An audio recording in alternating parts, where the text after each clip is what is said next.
I did my research on the war efforts of Madison students during World War II, and how these efforts exemplified their good citizenship.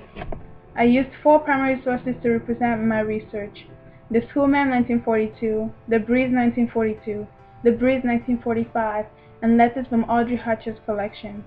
The Schoolman 1942 was actually dedicated to the war, and the soldiers who sacrificed their lives for the country. The Schoolman 1942 opens with, "We are a nation at war. At times it seems that we are being forced to give up the very things for which we are fighting. At times our democracy seems to be trampled underfoot by the ghost of war, but the past achievement of our nation gives us high faith and great hope that we shall overcome the barriers before us, and we dedicate our story to those men everywhere who are fighting that democracy may live." My next primary source was the Breeze 1942. The Breeze has articles which tell us what the students did to contribute to the war effort.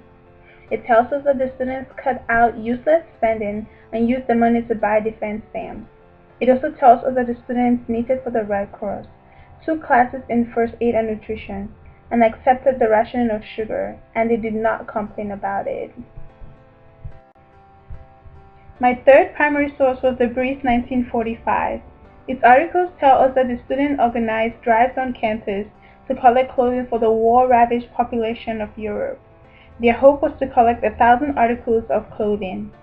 Faculty and students actually came very close to reaching this goal, giving over 800 items to the drive, including 200 sweaters, 75 shirts, 27 coats, and 150 pairs of shoes and socks.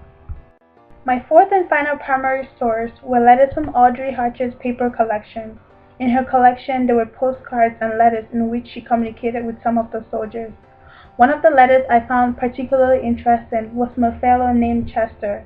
In his letter, he wrote, "Dearest darling Audrey, we try and write you a few lines to let you know that I am just a little homesome sailor and am looking for a good-looking girl, so I picked you to write to. How are you getting along, darling, there in Virginia? Love, what do you look like? I will give you a description of myself. I am 18 years old, 5 foot 9 1/2 inches tall, brown hair, hazel eyes, and for my looks, I'm not so good. I can't help that because God wanted me that way. P.S. Send me one of you love always pictures if you, your homesome sailor, have one. Please, honey, Chester." Reading this letter actually brought tears to my eyes because he wrote this letter seeking for friendship and love.